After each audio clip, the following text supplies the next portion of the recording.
Pozeráte sa na tú suchú, sivú hmotu vo vašich kvetináčoch a pýtate sa, či v nej ešte niekedy niečo porastie? Zastavte sa, nevyhadzujte ju. Dnes vám ukážem tajomstvo, ktoré vám ušetrí kopec peňazí. Naučíme sa, ako oživiť úplne vyčerpanú pôdu a pripraviť ju na tú najlepšiu úrodu paradajok v roku 2026. Mnoho ľudí si myslí, že starú hlinu treba po sezóne jednoducho vyhodiť na smetisko. Ale to je obrovský omyl. Dozviete sa pravdu, ktorú vám predajcovia predražených substrátov taja. Súhlasíte so mnou, že kupovať každý rok novú hlinu je zbytočné plytvanie? Napíšte mi váš názor dolu do komentárov. Kým začneme? Poďme si najprv povedať, prečo je vlastne naša pôda po sezóne taká zničená. Predstavte si vyvýšený záhon alebo kvetináč ako malý uzavretý ostrov. Rastliny z neho počas celého leta neustále vyťahujú všetky dôležité živiny. Voda zasa vyplaví to, čo v zemi ešte ostalo. Výsledkom je absolútne sterilná hmota bez akéhokoľvek života. Chýbajú v nej mikroorganizmy, ktoré sú pre zdravý rast nevyhnutné. Zemi chýba dusík, draslík aj fosfor. Paradajky sú obzvlášť hladné a náročné rastliny.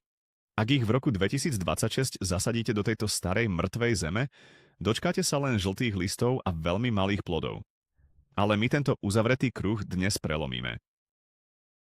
Prvým krokom k úspechu je správna diagnóza našej starej zeminy. Ako vlastne spoznáte, že je vaša pôda vo vyvýšenom záhone skutočne vyčerpaná a potrebuje záchranu? Je to jednoduchšie, ako si myslíte. Vezmite do ruky hrst hliny z kvetináča. Ak je po zaliatí tvrdá ako betón a po vyschnutí sa drobí na jemný prach, máte problém.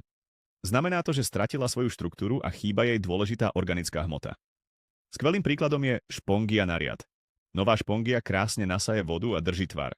Vaša vyčerpaná pôda je teraz ako stará, suchá a stvrdnutá špongia, po ktorej voda len stečie dole. Žiadna vlhkosť sa v nej neudrží.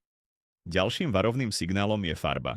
Zdravá zemina by mala byť tmavá, takmer čierna, a mala by voňať ako les po letnom daždi. Ak je vaša hlina svetlosivá alebo hnedá a vonia len ako prach, je čas na radikálny zásah. Existuje mýtus, že stačí pridať trochu chemického hnojiva a všetko bude v poriadku. To je obrovská chyba. Chémia síce dodá rýchle živiny, ale neobnoví život v pôde. Naším cieľom na sezónu 2026 je niečo oveľa lepšie. My musíme vybudovať silný základ od úplného začiatku. Teraz, keď vieme, na čom sme, musíme prejsť k upratovaniu. Predtým, ako začneme pridávať živiny pre naše budúce paradajky, musíme odstrániť starú záťaž. Vezmite si rýl alebo pevnú lopatku a poriadne tú tvrdú hlinu prekyprite. Musíte rozbiť všetky veľké hrudy. Počas tohto procesu dôkladne vyberte všetky staré korene, ktoré tam zostali z minulej sezóny. Prečo je to tak dôležité? Predstavte si, že by ste chceli variť novú polievku v hrnci, v ktorom sú ešte zvyšky tej starej a skysnutej. Znie to hrozne, však? Presne takto sa cítia nové rastliny v nevyčistenej zemi. Staré korene môžu byť zdrojom rôznych chorôb a plesní. Okrem toho bránia novým korienkom v raste. Ak v kvetináči nájdete aj nejaké larvy škodcov, nelútosne ich odstráňte. Mnohí záhradkári si myslia, že staré korene sa cez zimu same rozložia a poslúžia ako hnojivo. To je čiastočne pravda len vo veľkej otvorenej záhrade. Vo vyvýšenom záhone alebo v malej nádobe tento proces trvá príliš dlho a prináša viac škody ako úžitku. Takže všetko staré musí ísť nekompromisne preč. Keď máte pôdu krásne sypku a čistú, sme pripravení na to najdôležitejšie. Na samotné kúzlo oživenia. A sme pri treťom, absolútne kľúčovom kroku.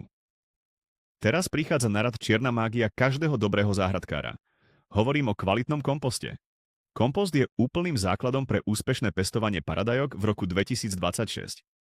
Naša vyčerpaná hlina je momentálne len prázdna schránka. Kompost do nej vráti stratený život, organickú hmotu a miliardy prospešných mikroorganizmov. Koľko ho vlastne potrebujete? Ideálne je nahradiť aspoň 1/3 objemu starej zeminy práve čerstvým kompostom. Predstavte si, že si do kávy nalievate mlieko. Káva sama o sebe môže byť horká, ale mlieko ju zjemní a dodá jej výbornú chuť. Kompost presne takto zjemní tvrdú hlinu a dodá jej potrebnú silu. Môžete použiť vlastný domáci kompost zo záhrady. Ak ho nemáte, pokojne kúpte kvalitný kompost v záhradníctve. Dajte si však pozor na to, aby bol dobre vyzretý. Zistite to tak, že vonia pekne zemitou vôňou a nie je v ňom vidieť nerozložené kúsky rastlín. Často počúvam mýtus, že rašelina je pre paradajky lepšia ako kompost. Zabudnite na to. Rašelina síce pôdu odľahčí, ale neobsahuje takmer žiadne živiny. Kompost je skutočným zlatom, ktoré udrží vlahu a dodá rastlinám jedlo na dlhé mesiace. Máme pridaný kompost, ale to stále zďaleka nestačí. Musíme sa postarať o to, aby naša nová zmes mohla poriadne dýchať. Korene paradajok totiž potrebujú vzduch rovnako akútne ako vodu. Ak je zemina príliš ťažká a zliata, korene sa začnú dusiť a postupne hniť. Ako tento závažný problém vyriešime? Pridáme do našej zmesi zosvetľovacie materiály. Najlepším pomocníkom je v tomto prípade jednoznačne perlit. Sú to tie malé biele guličky, ktoré často vidíte v kupovaných substrátoch. Perlit funguje ako milióny malých vzduchových bublín. Udržuje pôdu kyprov a zabraňuje jej stvrdnutiu do tvrdej dosky. Výbornou ilustráciou je pečenie domáceho chleba. Ak do cesta nepridáte droždie, upečiete tvrdú a nejedlú tehlu. Perlit funguje v zemi presne ako droždie v ceste. Dodáva nadýchanosť a dokonalú štruktúru. Ak nechcete kupovať perlit, môžete použiť aj hrubší riečny piesok alebo jemný keramzit. Dávajte si ale veľký pozor na obyčajný stavebný piesok. Ten je príliš jemný a vašu hlinu by zmenil na skutočný betón.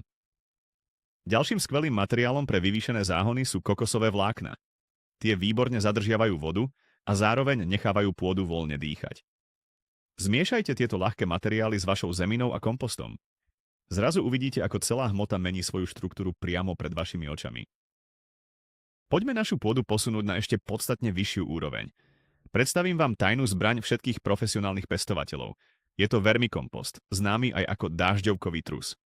Toto je skutočné čierne zlato pre vaše budúce fantastické paradajky. Prečo je taký nesmierne výnimočný? Dážďovky vo svojom tráviacom trakte pretvárajú organický odpad na tie najkvalitnejšie a najľahšie vstrebateľné živiny na svete. Navyše ho obohacujú o špeciálne enzymy, ktoré neuveriteľne stimulujú rast jemných koreňov. Predstavte si vermikompost ako extrémne silný vitamínový doplnok pre vrcholového športovca.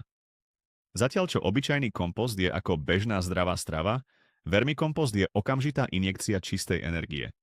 Stačí pridať len zo pár hrstí do každej nádoby alebo do veľkého vyvýšeného záhona. Účinok je priam zázračný a veľmi rýchly. Mnohí ľudia sa veľmi boja, že s takýmto silným hnojivom spália korene mladých rastlín. Toto je jeden z najväčších mýtov pri modernom organickom pestovaní. Pravý a čistý vermikompost nikdy nespáli korene vašich paradajok. A to aj keby ste doň zasadili malé semienko priamo a bez riedenia. Je to absolútne bezpečná a 100% prírodná cesta. Keď túto čarovnú zložku dôkladne zapracujete do vašej obnovenej zmesi, vytvoríte ideálne prostredie na rast. Vaša hlina sa už teraz mení z mŕtvej hmoty na luxusný domov pre všetky sadenice. Teraz sa musíme zamerať na dlhodobé a plynulé zasytenie našej pôdy. Paradajky, ktoré budeme sadiť v roku 2026, budú potrebovať stály a stabilný prísun potravy počas celej dlhej sezóny. Kompost a vermikompost sú skvelé na štart, ale z dlhodobého hľadiska budeme potrebovať aj pomaly rozpustné organické hnojivá. Najlepšou voľbou pre vyvýšené záhony sú granulované hnojivá z ovčej vlny alebo fermentovaného konského hnoja. Tieto pelety majú jednu obrovskú a nedoceniteľnú výhodu. Rozkladajú sa v zemi veľmi pomaly, niekedy tento proces trvá aj niekoľko mesiacov. Slúžia ako taká bohatá špajza, z ktorej si rastlina berie presne to, čo práve v danej chvíli potrebuje. Dobrým príkladom z nášho každodenného života je batéria v mobilnom telefóne. Chemické tekuté hnojivá sú ako nejaká rýchla nabíjačka, ktorá telefón nabije za pol hodiny, ale ten sa potom veľmi rýchlo aj vybije. Granulované organické hnojivo je naopak ako obrovská powerbanka. Tá dodáva životnú energiu plynulo a bez prestávky celú dlhú sezónu. Jednoducho rozhoďte primerané množstvo peliet rovnomerne na povrch a jemne ich zapracujte do vrchnej vrstvy zeme. Vlhkosť a pôdne baktérie postupne začnú pelety rozkladať. Týmto dôležitým krokom sme zabezpečili, že naše paradajky nebudú nikdy hladovať. Ďalší krok rieši veľmi nepríjemný problém, s ktorým sa stretol snáď každý jeden pestovateľ paradajok. Určite dobre poznáte tú smutnú situáciu, keď sa na spodnej časti krásnej červenej paradajky zrazu objaví veľká čierna hnijúca škvrna. Táto choroba sa odborne nazýva nekróza kvetného konca. Jej hlavnou príčinou prekvapivo nie je žiadny škodca ani agresívna pleseň. Je to len veľmi jednoduchý nedostatok vápnika v okolitej pôde. Ako tomuto smutnému scenáru zabránime v našej čerstvo zachránenej zemine? Pridáme vápnik do pôdy už teraz pri jarnej príprave. Výborným a k tomu úplne bezplatným zdrojom sú obyčajné vaječné škrupiny z vašej kuchyne. Ale pozor, tu musíme hneď vyvrátiť jeden obrovský a rozšírený mýtus. Mnoho ľudí si stále myslí, že stačí škrupiny len trochu rozdrviť v ruke a rovno ich hodiť do kvetináča. To ale bohužiaľ vôbec nefunguje. Také veľké kusy škrupín by sa v zemi rozkladali celé dlhé roky. Aby z nich pôda dokázala vápnik okamžite získať, musíte ich rozomlieť na úplne jemný prach. Použite na to napríklad starý mlynček na kávu. Tento jemný vápnikový prášok potom primiešajte do hliny. Predstavte si to jednoducho ako stavbu veľkého domu. Vápnik tu predstavuje pevné tehly, z ktorých si paradajka stavia svoje bunky. Bez silných buniek sa plody jednoducho zrútia do seba a zhnijú. Ako vhodnú alternatívu môžete použiť aj čistý drevný popol. Ten okrem dôležitého vápnika dodá aj draslík, ktorý veľmi podporuje tú najsladšiu chuť plodov. S popolom to ale nesmiete nikdy preháňať, inak zmeníte prirodzenú kyslosť zeme. Prichádzame k absolútnemu tajomstvu moderného ekologického poľnohospodárstva. Toto posunie vaše vyvýšené záhony do celkom inej, nepoznanej dimenzie. Budeme sa chvíľu baviť o mykorhýznych hubách. Znie to možno veľmi zložito, ale princíp je úplne krásny a jednoduchý. Tieto špecifické mikroskopické huby žijú v dokonalej harmónii s koreňmi rastlín. Vytvoria okolo nich obrovskú a hustú podzemnú sieť. Vďaka tejto neviditeľnej sieti dokáže paradajka dosiahnuť na vodu a živiny z obrovskej diaľky. Sú to živiny, ktoré by inak svojimi koreňmi nikdy nezískala. Predstavte si situáciu, že máte veľmi krátke ruky a vôbec nedosiahnete na to najkrajšie jablko vysoko na strome. Mykorhýzne huby fungujú pre rastlinu ako dlhý a stabilný rebrík, vďaka ktorému bez problémov dočiahnete úplne všade. Je to doslova neuveriteľná spolupráca, ktorú nám samotná príroda zadarmo ponúka. Tieto prospešné huby si môžete bežne kúpiť vo forme prášku alebo granulátu v každých dobrých záhradníckych potrebách. Aplikujú sa zvyčajne úplne jednoducho tak, že nasypete trochu tohto prípravku priamo do pripravenej jamky pod korene, keď budete sadiť vaše sadenice. Týmto geniálnym krokom zabezpečíte, že vaša rastlina bude rásť oveľa rýchlejšie. Bude viditeľne silnejšia a oveľa lepšie odolá letnému suchu. Mnohí ľudia si mylne myslia, že všetky huby v záhrade sú automaticky zlé a spôsobujú len ničivé plesne. To je ale obrovský omyl. Bez týchto priateľských mykorhýznych húb by naša zachránená pôda nefungovala ani na polovicu svojho skutočného potenciálu. Máme v tejto chvíli pripravenú úplne dokonalú pôdnu zmes. Ale naša zodpovedná práca ešte zďaleka nekončí. Túto vzácnu a oživenú hmotu musíme dôkladne chrániť. Predstavte si, že uvaríte naozaj vynikajúce a drahé jedlo, ale potom ho necháte len tak stáť vonku na ostrom slnku a silnom vetre. Veľmi rýchlo sa pokazí a úplne vyschne. A presne toto isté by sa okamžite stalo našej zemi vo vyvýšených záhonoch, ak by sme ju nechali len tak nechránenú a odhalenú. Tu prichádza na dôležitú scénu mulčovanie. Mulčovanie neznamená nič iné ako prikrytie povrchu pôdy vhodným materiálom. Ideálnym materiálom špeciálne pre paradajky je čistá slama alebo jemne pokosená a dobre usušená tráva. Aká je vlastne hlavná úloha takéhoto mulču? Funguje ako absolútne dokonalá izolačná deka pre zeminu. Počas extrémne horúcich letných dní účinne chráni zem pred prehriatím a obrovským odparovaním drahocennej vody. Naopak, počas chladnejších jarných a jesenných nocí udržuje v zemi príjemné teplo. Skvelým príkladom z nášho života je hrubá zimná bunda. Tu si predsa oblečiete hlavne preto, aby ste nestratili svoje vlastné telesné teplo. Okrem tejto tepelnej izolácie, mulč výborne zabraňuje rastu akejkoľvek nežiaducej buriny. A pri svojom veľmi pomalom rozklade neustále obohacuje pôdu o nové a nové živiny. Veľmi častým mýtom medzi záhradkármi je to, že mulčovanie automaticky priťahuje obrovské množstvo slimákov. Aj keď je úplná pravda, že slimákom sa vo vlhku veľmi páči, obrovské výhody mulču pre paradajky stonásobne prevyšujú toto malé riziko. Jednoducho rozložte 5 až 10 cm hrubú vrstvu slamy na povrch záhona. Vaša čerstvo zachránená pôda tak bude v absolútnom bezpečí. Dostávame sa k úplne poslednému a bohužiaľ veľmi často podceňovanému kroku prípravy. Ak náhodou robíte tento oživovací proces už na jeseň alebo veľmi skoro na jar a do výsadby paradajok ostáva ešte niekoľko dlhých týždňov či mesiacov, nechajte vašu oživenú zem jednoducho odpočívať. Nechajte ju v pokoji pracovať. Užitočné baktérie a mikroorganizmy nevyhnutne potrebujú svoj čas, aby všetky tie pridané suroviny dobre spracovali a navzájom prepojili. Ak máte pred sebou do výsadby ešte dosť času, mám pre vás jeden fantastický extra tip. Zasejte do vášho vyvýšeného záhona tzv. Zelené hnojenie. Môže to byť napríklad obyčajná horčica alebo krásne kvitnúca facélia. Tieto rastlinky nesmierne rýchlo vyrastú. Svojimi silnými koreňmi ešte viac a hlbšie prekýpria zmes a hlavne zachytia obrovské množstvo dusíka zo vzduchu priamo do zeme.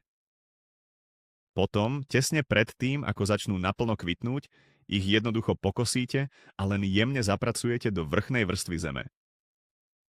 Predstavte si to jednoducho ako dôležitú rozcvičku pred veľkým a ťažkým zápasom. Zelené hnojenie udržuje celú pôdu vo vynikajúcej kondícii, kým do nej nezasadíte hlavné hviezdy celej sezóny, vaše vytúžené paradajky. Týmto posledným krokom sme už definitívne uzavreli náš ozdravný proces. Úspešne sme spoločne premenili mŕtvy a vyčerpaný prach na tú najbohatšiu a najúrodnejšiu záhradnú pôdu, akú ste kedy doma mali. Všetko je od tejto chvíle dokonale pripravené na rok 2026. A je to tu. Videli ste na vlastné oči ten neuveriteľný obrad? Z kopy suchého a mŕtvého prachu, ktorý by mnohí bez váhania okamžite vyhodili do koša, sme spoločne vytvorili skutočný záhradnícky poklad. Pridali sme životodarný kompost pre silu. Zabezpečili sme dýchanie pomocou perlitu. Nakrmili sme mikrosvet zázračným vermikompostom a ochránili to celé izolačnou vrstvou slameného mulču. Tieto presné kroky úplne zmenia pravidlá hry pre vaše domáce pestovanie paradajok v blížiacej sa sezóne 2026. Už žiadne slabé žltnúce rastliny a hníjúce plody. Čaká vás len obrovská, neuveriteľne zdravá a fantasticky šťavnatá úroda. Ak si to všetko pekne zhrnieme, to najväčšie tajomstvo nie je v kupovaní drahých plastových vriec so substrátom z obchodu. Tajomstvo spočíva v múdrej obnove toho, čo už máme dávno doma. Príroda nám sama ukazuje tú správnu cestu. My jej len musíme trochu pomôcť naštartovať sa. Ďakujem vám veľmi pekne, že ste so mnou zostali a počúvali až do samého konca tohto videa. Ak vám tieto praktické rady dávajú zmysel a pomohli vám zorientovať sa, nezabudnite hneď teraz kliknúť na tlačidlo odberu. Dajte tomuto videu palec hore a podporte, tak môj kanál vrastie. A mám na vás jednu dôležitú otázku na úplný záver, ktorú chcem vidieť zodpovedanú dolu v komentároch. Ktorú konkrétnu odrodu paradajok sa chystáte sadiť do vašej novej, luxusne oživenej pôdy? Bude to nejaké klasické a veľké mäsové býčie srdce, alebo dáte radšej prednosť malým a super sladkým cherry paradajkám? Napíšte mi to, veľmi sa teším na všetky vaše odpovede a diskusiu.